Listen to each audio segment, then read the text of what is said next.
अलबेले किस्सों की दास्तां के सिलसिले शुरू हुए, बनके कहानियां कहानियां।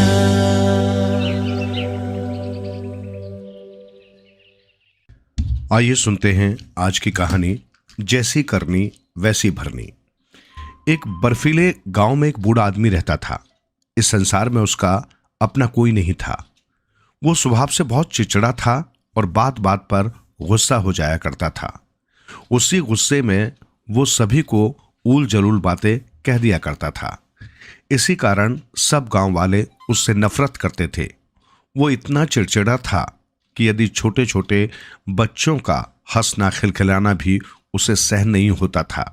यदि वो अपनी झोंपड़ी के सामने किसी बच्चे को खेलते देखता तो हंटर लेकर उसके पीछे भागता। एक दिन उस व्यक्ति ने अपना कांटा लिया और बर्फ के ऊपर मछलियों का शिकार करने चल दिया। मार्ग में उसने बर्फ में एक बड़ा छेद देखा। वहां खड़ा होकर वो बहुत देर तक मछली के आने का इंतजार करता रहा। उससे थोड़ी ही दूर कुछ बच्चे खेल रहे थे। वे लोग बर्फ की दो ऊंची ऊंची चट्टानों के मध्य में खड़े थे। जब भी मछली सांस लेने के लिए छेद के ऊपर आती, बच्चे शोर मचा देते और वो डरकर नीचे भाग जाती। जब उस बूढ़े आदमी ने देखा कि बच्चे बार बार शोर मचाकर मछली को भगा देते हैं तो उसे बहुत क्रोध आया। वो अपना कांटा लेकर उन बच्चों के पास गया और उनसे भाग जाने को कहा, पर बच्चे खेल में लगे हुए थे। उन्होंने उसकी बात को अनसुना कर दिया। अंत में बूढ़ा आदमी अत्यधिक क्रोधित हो उठा। वो बर्फ की एक चट्टान के पीछे गया और एक भाले की मदद से उसे गिरा दिया। फिर क्या था, दोनों चट्टानों का मार्ग बंद हो गया और सभी बच्चे उसके अंदर कैद होकर रह गए। अब उनके सामने बाहर निकलने का कोई रास्ता नहीं था। बस बर्फ की चट्टानों के ऊपर एक छेद था जिसमें से उन्हें केवल नीला आकाश दिखाई दे रहा था। ये देखकर बच्चे बुरी तरह घबरा गए और भयभीत होकर मदद के लिए चिल्लाने लगे, पर उनकी पुकार सुनने वाला वहां कोई नहीं था। बूढ़ा क्रोध से बड़बड़ाता हुआ वापस अपनी झोंपड़ी की ओर चल दिया। उसने एक पल के लिए भी ये नहीं सोचा कि उसके जाने के बाद उन बेचारे बच्चों को वहां से कौन निकालेगा। उसका दिल तो बिल्कुल पत्थर की तरह कठोर था।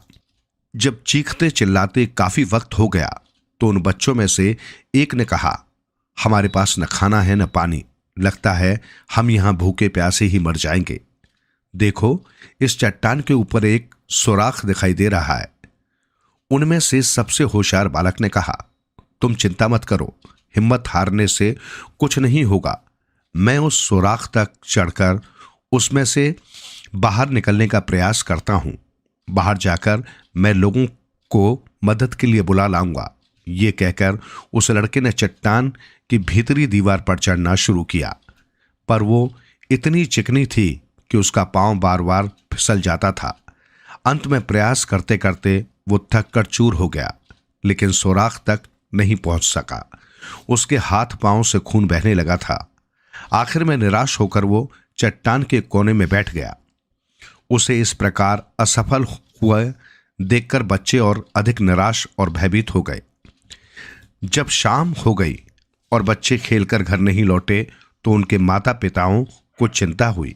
बर्फ से ढके मैदानों से होकर वे उन्हें ढूंढने निकले। उन्होंने बच्चों को समुद्र के किनारे ढूंढा, दूर दूर के मैदानों में उन्हें ढूंढने गए, पर बच्चे उन्हें कहीं नहीं मिले। अब तो सारे माँ बाप बहुत दुखी हुए कि करें तो करें क्या। जब कोई रास्ता न सूझा तो वे चर्च में जाकर बच्चों की सलामती और शीघ्र मिलने की प्रार्थना करने लगे। बच्चों की माँओं ने तो रो रोकर आंखें सुजा ली। इधर बच्चों ने भी निराश होकर ईश्वर से प्रार्थना करना शुरू की। 2 दिन तक वे भूखे प्यासे प्रार्थना करते रहे। उनकी प्रार्थना सुनकर समुद्र के देवता को उन पर तरस आ गया और वो उनकी मदद को हासिल हो गया। उसने बर्फ की चट्टानों के बीच में एक सुरंग बनाई और उसी के रास्ते अधमरे से बच्चों को बाहर निकाला। जब बच्चे सुरंग से निकले तो उनकी खुशी की सीमा नहीं थी। देवता के आशीर्वाद से सभी बच्चे स्वस्थ हो गए और अपने अपने घरों को चल दिए। जब वे घर पहुंचे तो उनके निराश माता पिता ने उन्हें हृदय से लगा लिया। लेकिन तुम उस चट्टान के अंदर कैसे बंद हो गए थे? सभी कुछ जानने के बाद बच्चों के माता पिता ने पूछा। बच्चे कुछ भी नहीं जानते थे। उन्होंने कहा, हमें नहीं पता कि ये सब कैसे हुआ। हम तो केवल इतना ही जानते हैं कि वो बूढ़ा आदमी हमसे थोड़ी दूरी पर खड़ा मछलियों का शिकार कर रहा था। तब सभी लोग बूढ़े आदमी की झोंपड़ी की तरफ दौड़े। उसे मारने के लिए वे अपने साथ अपने हथियार भी लेते गए। जब बूढ़े आदमी ने उन्हें अपनी ओर आते देखा तो वो भाग खड़ा हुआ। वो तेजी से भागता जा रहा था।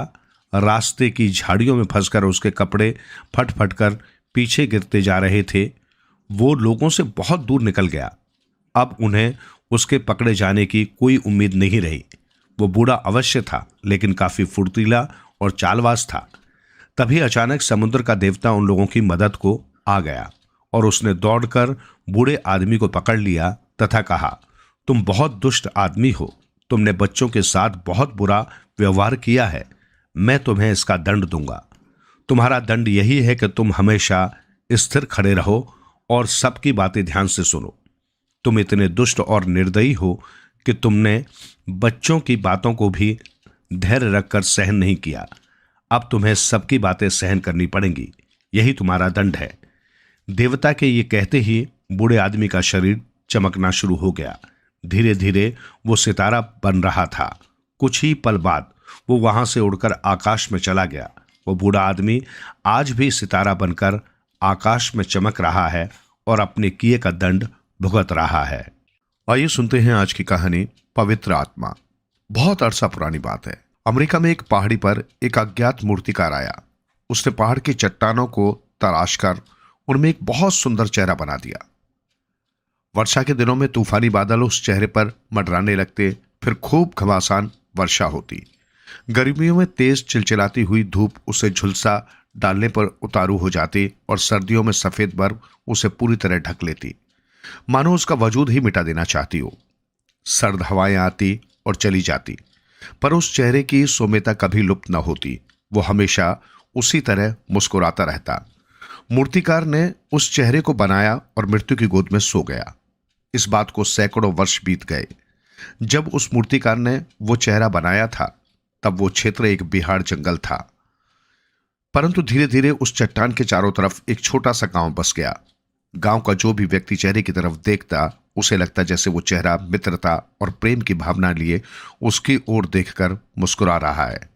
लोग उसे पर्वतों का संत कहकर पुकारने लगे। उस चेहरे पर दुनिया भर की सादगी व पवित्रता थी। ग्रामीणों में उस चेहरे के प्रति इतनी श्रद्धा थी कि उसकी पूजा किया करते थे। उनका विश्वास था कि वो किसी देवता का चेहरा है। उसी गांव में एक छोटा सा बच्चा अपनी मां के साथ रहता था। उसका नाम जॉन था।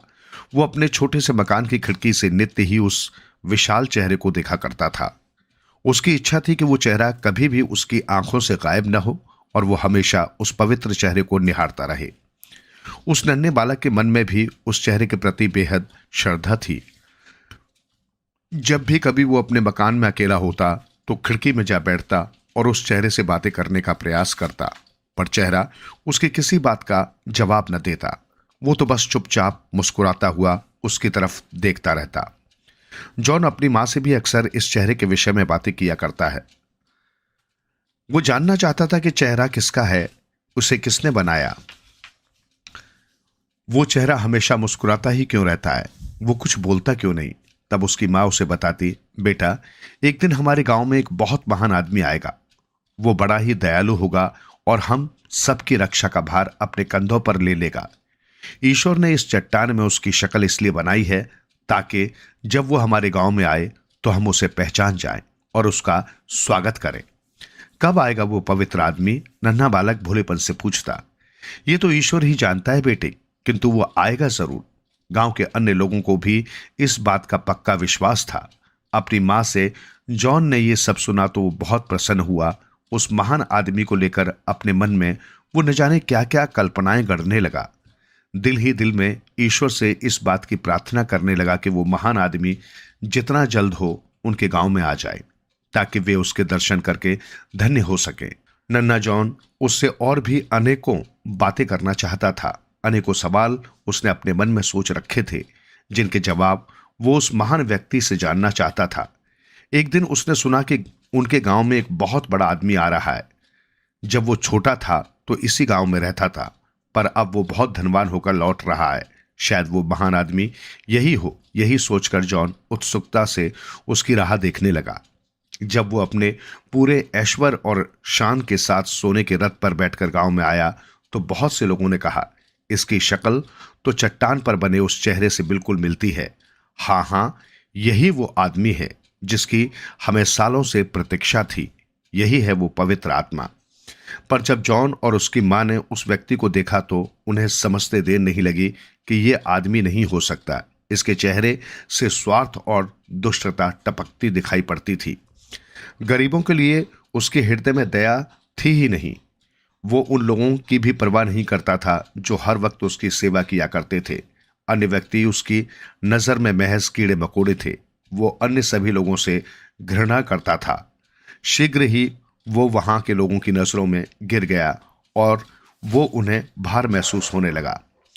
इसके कुछ दिनों बाद एक देशभक्त सेनापति गांव में आया। उसके मुख पर युद्ध में प्राप्त विजय की प्रसन्नता थी। गांव के लोगों ने उसका भी बहुत स्वागत सत्कार किया। कुछ लोगों ने कहा, इसकी शक्ल तो चट्टान पर बने उस चेहरे से बिल्कुल मिलती है। पर इस बार भी उन्हें भारी मायूसी हुई, क्योंकि कुछ ही दिनों में उस सेनापति की भी असलियत खुल गई। वो इतना घमंडी था कि अपने सामने किसी को कुछ नहीं समझता था। गांव के लोगों को जल्दी ही पता चल गया कि वो आदमी नहीं है जिसकी उन्हें प्रतीक्षा थी। नन्हा जॉन भी बार बार निराश हो रहा था। हर बार किसी आगंतुक के आने पर वो खुश होता, परंतु वो उसके मन की बातें भी नहीं कर पाता था कि आने वाले की पोल खुल जाती और नन्हा जॉन निराश होकर जैसे स्वयं से ही पूछता, कब आएगा वो पवित्र मानव? हे ईश्वर, वो कभी आएगा भी या नहीं? नहीं नहीं, वो अवश्य आएगा। मेरी मां मुझसे कभी झूठ नहीं बोल सकती। इसी तरह कई साल बीत गए। एक बार लोगों ने फिर सुना कि एक बड़ा नेता अपने गांव में वापस आ रहा है। इस बार उन्हें उम्मीद थी कि नेता जरूर ही वही आदमी होगा। बेसब्री से आने वाले का इंतजार होने लगा। फिर वो समय भी आ गया जब उस नेता ने गांव में प्रवेश किया। नेता ने आते ही बड़े बड़े भाषण दिए और प्रतिज्ञाएं की। लोगों को बड़ी बड़ी उम्मीदें बधाई। अपने व्यवहार से एक बार तो उसने सब लोगों का दिल जीत लिया, पर दुर्भाग्य, वो अपना कोई भी वादा पूरा नहीं कर सका। उसके भाषण मात्र भाषण ही रह गए। अपना स्वार्थ पूरा होते ही वो सब लोगों को ऐसे भूल गया जैसे उन्हें जानता ही न हो। सभी को उसका चेहरा स्वार्थ और लालच से सना दिखाई देने लगा। अब जॉन निराश होने लगा था, पर जब वो अकेला होता तो उस सौम्य चेहरे की तरफ देखता, तब उसे लगता जैसे वो चेहरा उससे कह रहा है, डरो मत, वो आदमी अवश्य आएगा। इससे जॉन को साहस बंधता और वो फिर आशावान हो जाता। इसके कुछ ही दिनों बाद एक मशहूर कवि गांव में आया। जॉन हमेशा ही उसकी कविताएं पढ़ता रहता था और उससे बहुत प्रभावित था। वो अपनी कविताओं में शांति और मानवता का संदेश देता था। जब वो गांव में आया था तो जॉन ने सोचा कि अब उसका सपना पूरा होने जा रहा है। वो अवश्य ही वो आदमी है जिसका सब लोग इंतजार कर रहे हैं। पर एक बार फिर उन्हें निराश होना पड़ा। कवि जो लिखता था, वास्तविक जीवन में उससे बिल्कुल भिन्न व्यवहार करता था। शांति, प्रेम और मानवता का संदेश देने वाला वो कवि दूसरे लोगों से नफरत करता था। उसे केवल अपने नाम और प्रसिद्धि की ही भूख थी। इस प्रकार वर्ष पर वर्ष बीतते गए, पर वो आदमी नहीं आया। इसी इंतजार में जॉन का बचपन बीता। फिर यौवन आया और धीरे धीरे वो भी इंतजार की घड़ियों की भेंट चढ़ गया और वृद्धावस्था के बाद अब नन्हा जॉन बूढ़ा हो चला था। उसने अपना संपूर्ण जीवन अच्छे कामों तथा दूसरों की भलाई में ही लगा दिया था। वो रात दिन गांव वालों की सेवा करता था और सच्चे हृदय से उनका दुख दूर करने का प्रयास करता था। उसके मन में किसी के प्रति भी द्वेष भाव या घृणा नहीं थी। सबसे प्यार करना और मानवता की सेवा ही जैसे उसका धर्म था। कभी कभी वो गांव वालों को एकत्र करके उन्हें ज्ञान की बातें बताया करता था। उसकी बातों में मानवता और प्रेम का संदेश निहित होता। एक दिन जब गांव के सब लोग एकत्र होकर जॉन की अच्छी बातें सुन रहे थे तो उनके मन में अचानक ही एक महान विचार कौंधा। उन सब ने एक साथ चट्टान पर बने उस चेहरे की तरफ देखा। फिर उनकी आंखें जॉन की तरफ घूम गई। अगले ही क्षण वे सब प्रसन्नता से एक साथ चिल्ला उठे, मिल गया, हमें वो आदमी मिल गया। जॉन ही है वो आदमी जिसकी शक्ल पर्वतों के उस संत से बिल्कुल मिलती है। यही है वो पवित्र आत्मा जिसकी हमें वर्षों से प्रतीक्षा थी। यही पर्वतों का वो महान संत है। आइए सुनते हैं आज की कहानी डंडी मार धर्मराज। एक थे सेठ जी, नाम था धर्मराज। देह मोटी और थुलथुल, तौंद इस कदर बाहर निकल आई थी कि उठने बैठने में भी उन्हें परेशानी का सामना करना पड़ता था। सेठ जी ललाट पर चंदन का टीका लगाना कभी नहीं भूलते थे। रोज सुबह शाम हनुमान मंदिर भी जाया करते थे। सेठ धर्मराज की एक किराने की दुकान थी। पहले उन्होंने थोड़ी सी पूंजी लगाकर यह दुकान खोली थी, लेकिन उनके डंडी मारने की आदत ने दुकान को बहुत फायदा पहुंचाया था। जब भी ग्राहक को देने के लिए सामान तोलते, अपने हाथ की करामात जरूर दिखा देते। एक रोज धर्मराज का पोता सोनपुर का मेला घूमकर घर वापस आया। सेठ जी ने पोते से पूछा, अच्छा बेटे, मेले में तुमने क्या क्या देखा? बेचारा नादान पोता छोटा सा बच्चा ही था, तो वो आंखें नचाकर बोला, दादाजी हम लोगों ने एक थिएटर देखा, यमपुरी। वहां दिखलाया गया कि जो जैसा कर्म करता है मरने के बाद वैसा ही फल पाता है। जो अच्छा काम करता है वो स्वर्ग जाता है और जो बुरा काम करता है वो नरक का भागी होता है। अच्छा, सेठ जी ने मुस्कुराते हुए कहा, हाँ दादाजी, और थिएटर में यह भी दिखाया गया है कि जो वजन में कम देता है ना, उसे यमदूत बहुत मारते हैं और नरक में ठेल देते हैं। पोते ने जोर देकर कहा, अच्छा चलो चलो खाना खाओ और आराम करो। सेठ जी पोते की बात सुनकर गुस्सा हो गए। उसी दिन से सेठ जी जब भी डंडी मारने को होते, उन्हें पोते की बात याद आ जाती और उन्हें लगता कि जैसे अब नरक में ही जाना पड़ेगा। एक दिन रात के 10 बजे दुकान में ही सेठ जी को गहरी नींद आ गई। कुछ देर बाद ही वो अपने कुर्सी पर पसर कर खर्राटे लेने लगे। तभी उनके नौकर ने उन्हें झकझोरा, मालिक अब मैं घर जाऊंगा, काफी रात हो गई। सेठ जी नौकर की बात सुनकर सक पकाकर उठे। क्या बात है? सोने भी नहीं देता, वो बोले। इसके बाद फिर खर्राटे लेने लगे। अभी 5 मिनट भी नहीं बीते थे कि सेठ जी को फिर किसी ने झकझोरा। वो गुस्से से उठे, अरे ये क्या? सेठ जी ने देखा, ये तो स्वर्ग है, सामने यमराज बैठे हैं, उनकी पोथी खुली रखी है और वो उसमें से कुछ पढ़ रहे हैं। सेठ जी को देखते ही उन्होंने कहा, धर्मराज आ गए? मुझे भी तो कुछ समझ नहीं आ रहा है, मैं तो सो रहा था, एकाएक क्या मेरी मौत हो गई कि मैं स्वर्ग में पहुंच गया? सेठ जी बोले, हाँ तुम मर गए हो, लेकिन रजिस्टर के मुताबिक तो तुम्हें स्वर्ग की बजाय नरक में जाना चाहिए। लगता है यमदूतों से कोई गलती हो गई है। यमराज बोले, मगर सरकार, मैंने जिंदगी में कोई ऐसा पाप नहीं किया कि मुझे नरक में जाना पड़े। मैंने जीवन भर पूजा पाठ किया है, भगवान का भजन किया है। सेठ जी गिड़गिड़ाए, ठीक है, इसके लिए तुम भगवान विष्णु से मिलो, यमराज ने समझाया। फिर क्या था, सेठ जी भगवान विष्णु के पास तत्काल जा पहुंचे और उन्हें साष्टांग प्रणाम किया। फिर बोले, भगवान मैंने जीवन में कभी भी कोई पाप कर्म नहीं किया, मगर फिर भी यमराज मुझे नरक में जाने को कह रहे हैं। धर्मराज, तुम्हारे पाप पुण्य की अभी परीक्षा हो जाती है। ये कहकर उन्होंने सेठ जी को एक ऐसी तराजू थमाई जिसके एक पलड़े पर पाप रखा हुआ था और दूसरे पर पुण्य, मगर दोनों पलड़े संतुलित थे। सेठ जी ने जो ही तराजू को अपने हाथ में लिया, पाप वाला पलड़ा भारी पड़ने लगा और झुकने लगा। मगर धर्मराज भी तो पक्के सेठ थे, उन्होंने झट डंडी मारकर दोनों पलड़ों को संतुलित कर दिया। भगवान विष्णु ने उनकी चोरी पकड़ ली। उन्होंने हंसते हुए कहा, सेठ जी, जो वजन में कम तोलता है उसे तो नरक में भी जगह नहीं मिलनी चाहिए। तुम यहां भी अपने कर्म से बाज नहीं आए, तुम्हें नरक में ही जाना होगा। ये कहकर वो अंतर्ध्यान हो गए। सेठ जी को एक उपाय सूझा और उन्होंने वहीं बैठकर अनशन करना शुरू कर दिया। जब कुछ दिनों तक वो यूं ही पड़े रहे तो लक्ष्मी जी से रहा नहीं गया। उन्होंने भगवान से सेठ जी को स्वर्ग में ही रहने देने की सिफारिश की। भगवान विष्णु ने समझाया, लक्ष्मी तुम समझती क्यों नहीं, उस पापी को नरक में भी जगह मिलनी मुश्किल है और तुम उसे स्वर्ग भेजने की बात कर रही हो। जब लक्ष्मी जी ने सेठ जी के सामने भगवान विष्णु की बात दोहराई तो वो बोले, ठीक है, आप कृपा करके विष्णु भगवान से ये लिखवा कर दे दें कि मुझे नरक में भी जगह नहीं मिल सकती। लक्ष्मी जी ने ऐसा ही किया।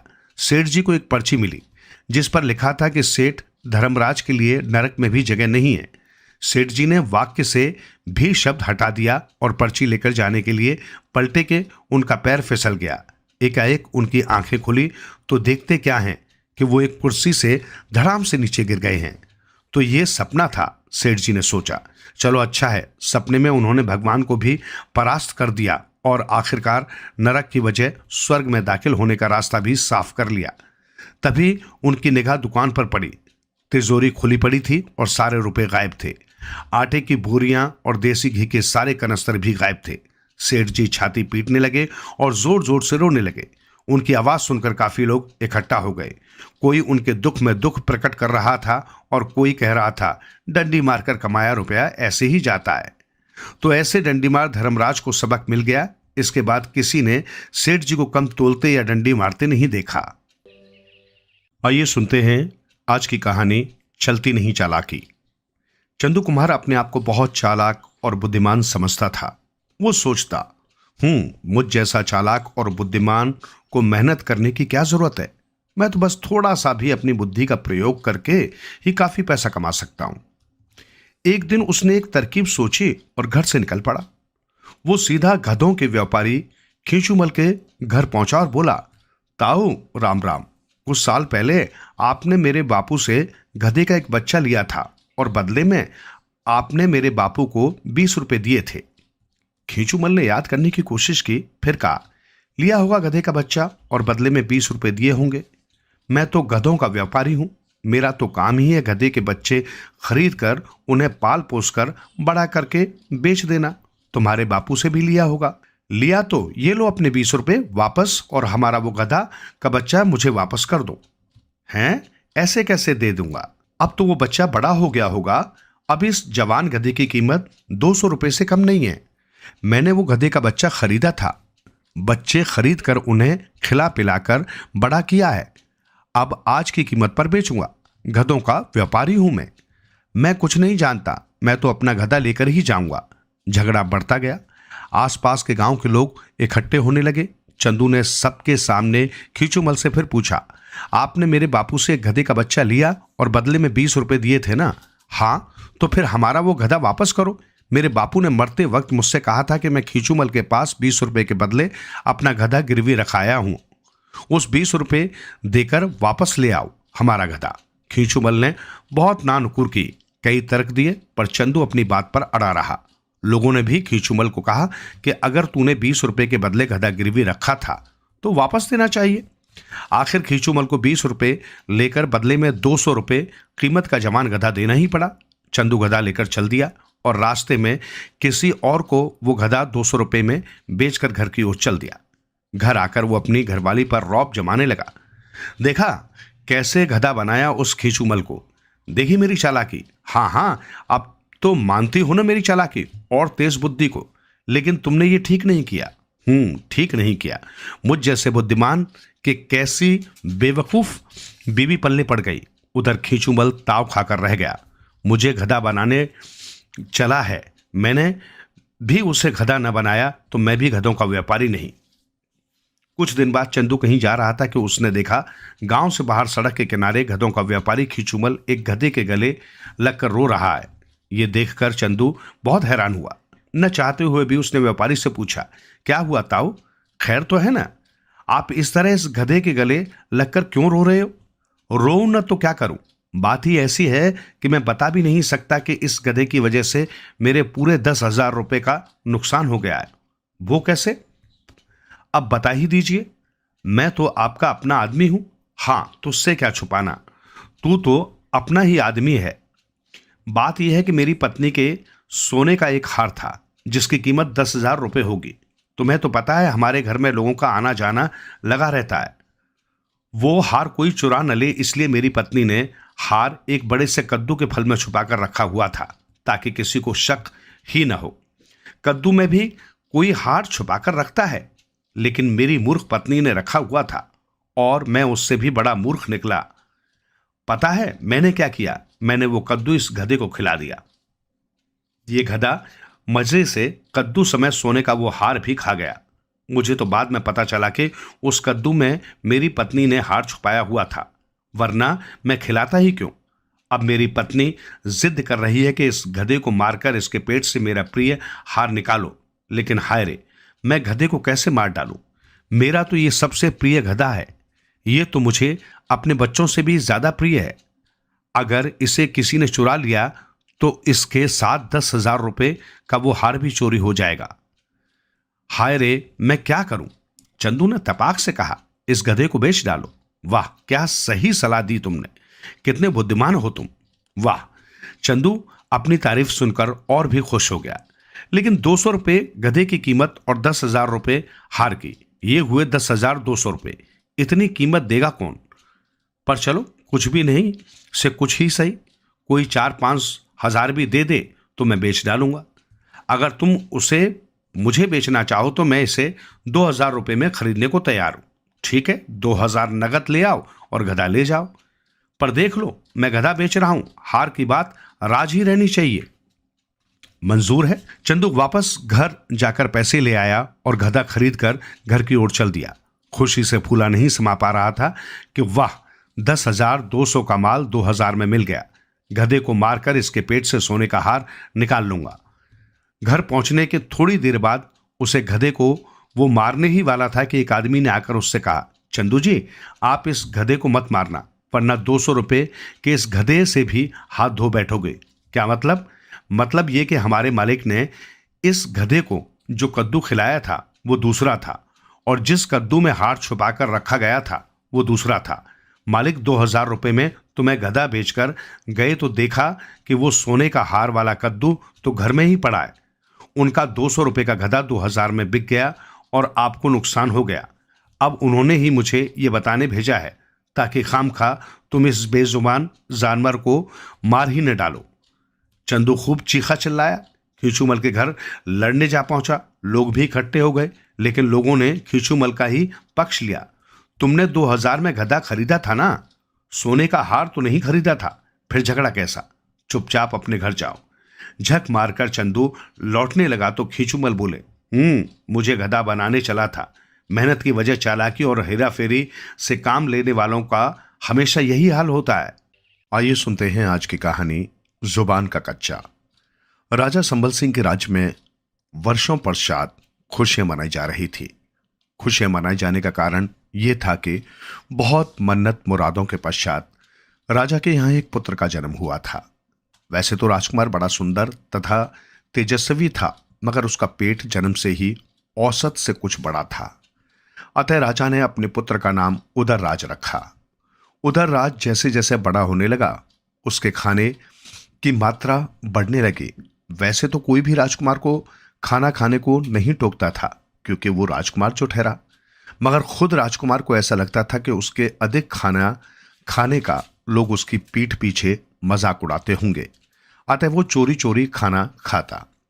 पिता की मृत्यु के बाद जब वो राजा बना तो भी उसकी चोरी से भोजन करने की आदत खत्म नहीं हुई। लोगों के सामने तो वो केवल एक कटोरी भोजन करता और ये दिखाता कि वो एक चिड़िया के बराबर भोजन करता है, मगर रात के समय वो अपने कक्ष में 10-10 आदमियों का एक साथ भोजन कर डालता। राजा के यहाँ एक नाई था, उसका नाम अबचलमल था। अबचलमल के अंदर भी एक खराब आदत थी। उसे कोई राज की बात पता चलती तो वो जब तक उस बात को किसी से कह न देता, उसका पेट फूलने लगता और उसमें दर्द होने लगता। अबचलमल रोज रात को राजा के हाथ पैरों की मालिश किया करता था। इससे राजा को बहुत आराम मिलता और उसे अच्छी नींद आती। एक दिन राज दरबार में फैसला करते करते राजा को बहुत देर हो गई। उसे थकान भी महसूस होने लगी तथा उसके शरीर में तीव्र पीड़ा भी हो रही थी। उसने अबचलमल नाई को बुलवाया और अपने पूरे शरीर की मालिश करने को कहा। अबचलमल तुरंत तेल लेकर राजा के पूरे शरीर की मालिश करने लगा। मालिश करते करते उसने राजा के पेट पर 2 सफेद दाग देखे। उन्हें देखकर वो चौंक गया और बोला, महाराज महाराज, आपके पेट पर 2-2 सफेद दाग। राजा उसको चुप कराते हुए बोला, चुप चुप। किंतु नाई ने फिर वही बात दोहराई। राजा ने उसे दोबारा चुप कराया, किंतु नाई कहाँ मानने वाला था। उसने तीसरी बार फिर वही बात दोहराई।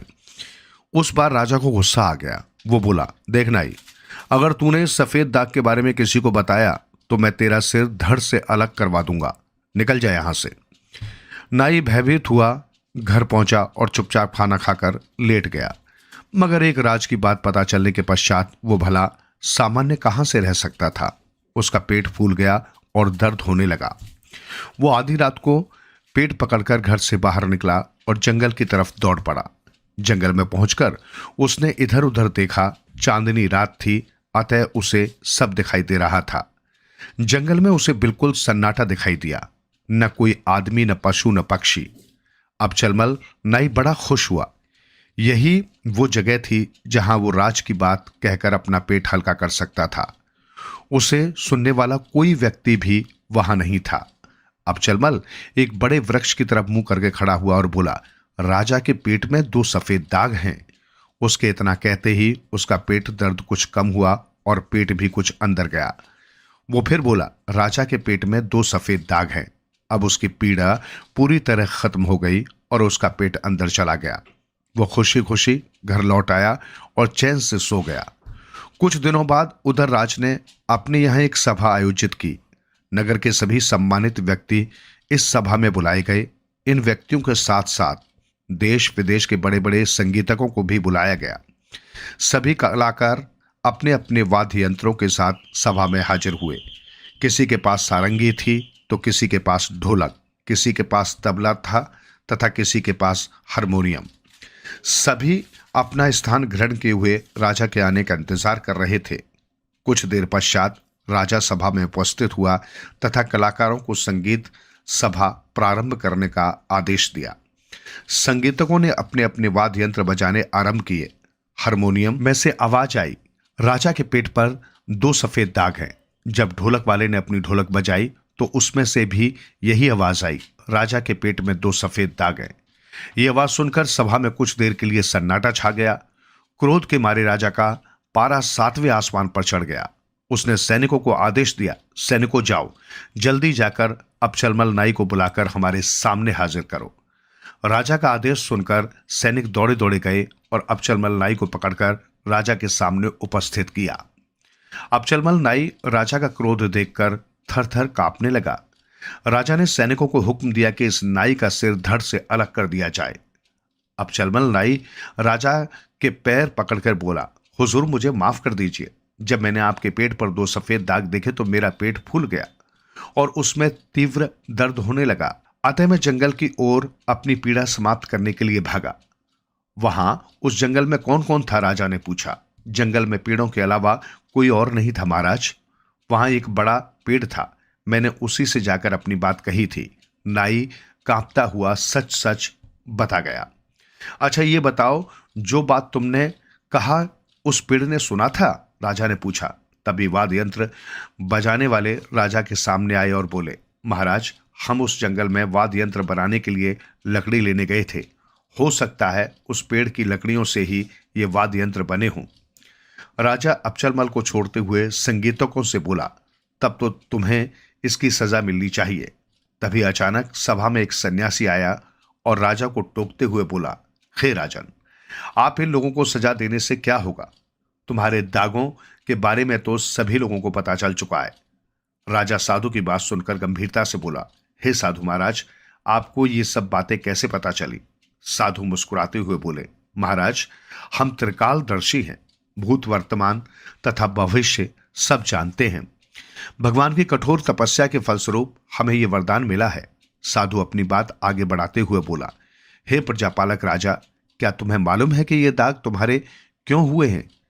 राजा साधु की बात का जवाब देते हुए बोला, महाराज आप तो त्रिकालदर्शी हैं, आप ही कुछ बताएं कि मेरे ये सफेद दाग क्यों हुए हैं। साधु राजा की बात सुनकर बोला, हे राजन, तुम बचपन से ही चुरा चुरा कर भोजन करने के आदी हो और तुम्हारी ये आदत आज भी है। आज भी तुम रात के समय चोरी से भोजन करते हो। लोगों को दिखाने के लिए तुम एक कटोरी यानी एक चिड़िया के पेट के बराबर खाना खाते हो, मगर एकांत में तुम 10-10 आदमियों का खाना अकेले ही खा जाते हो। तुम्हारी चोरी की आदत के कारण ही भगवान तुम्हें सजा दे रहे हैं। यदि तुमने अपनी ये आदत नहीं त्यागी तो कुछ ही दिनों में तुम्हारे सारे शरीर पर सफेद दाग हो जाएंगे। उसके बाद सोचो उदयराज तुम्हारा क्या होगा। उदयराज ने जब साधु की बातें सुनी तो उसने उसी दिन से चोरी चोरी भोजन करना बंद कर दिया। वो सबके साथ मिलकर खाना खाने लगा। अपने पेट को सामान्य करने के लिए उसने इसकी चिकित्सा कराई और व्यायाम करना आरंभ कर दिया। थोड़े दिनों बाद राजा के पेट के दाग गायब हो गए और धीरे धीरे उसका पेट भी सामान्य अवस्था में आना शुरू हो गया। ऐसा होने के पश्चात राज उदयराज की समझ में आया कि कुछ लोगों के साथ मिल बैठकर खाने का आनंद ही कुछ और होता है। ऐसा होने में उन लोगों को भी भोजन मिल जाता है जो किसी कारण भूखे होते हैं। बांटकर खाना खाना बहुत पुण्य का कार्य होता है। इन बातों को जानने के पश्चात उदयराज रोज सैकड़ों भूखों को खाना खिलाने लगा।